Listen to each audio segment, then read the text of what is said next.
বার্থডেতে গাড়ি দেওয়ার কথা ছিল, রাকিবকে বলবেন যেন আমার সাথে গাড়ি নিয়ে যায়। এবার নিজের বিয়েতে রাকিব হোসেনের কাছে গাড়ি গিফট চাইলো মেহেদী হাসান।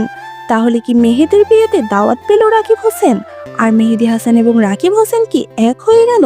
সবকিছুর বিস্তারিত জানতে চলেছেন আপনারা আজকের এই ভিডিওতে। তাই আপনারা যারা আমাদের চ্যানেলে নতুন তারা প্লিজ ভিডিওটিতে একটি লাইক করে চ্যানেলটি সাবস্ক্রাইব করে দিন। প্লিজ গাইস, তোমরা যারা এখনো সাবস্ক্রাইব করে তাড়াতাড়ি সাবস্ক্রাইব করে দাও। বন্ধুরা, মেহেদী হাসান এবং রাকিব হোসেন দীর্ঘদিন ধরে অনেক ভালো বন্ধু ছিলেন, কিন্তু কিছু ঝামেলা এবং ভুল বোঝাবুঝির কারণে তাদের সম্পর্কে ফাটল ধরে এবং তারা আলাদা হয়ে যায়। সম্প্রতি বিয়ে করেছেন মেহেদী হাসান। এরপরেই আমাদের সামনে একটি ভিডিও আসে বিয়েতে যাওয়ার টাইমে গাড়িটা নিয়ে যাও। রাকিব তোমাকে বলছে তোমাকে বলছি গাড়ি নিয়ে যাবা। যেখানে মেহেদী হাসান রাকিব হোসেনকে উদ্দেশ্য করে বলে, আমার বিয়েতে রাকিবের একটি গাড়ি দেওয়ার কথা ছিল। মেহেদী গাড়ি নিয়ে তার বিয়েতে যেতে বলল রাকিবকে।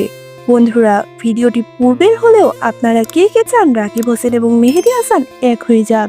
তাড়াতাড়ি কমেন্ট করে জানিয়ে দিন।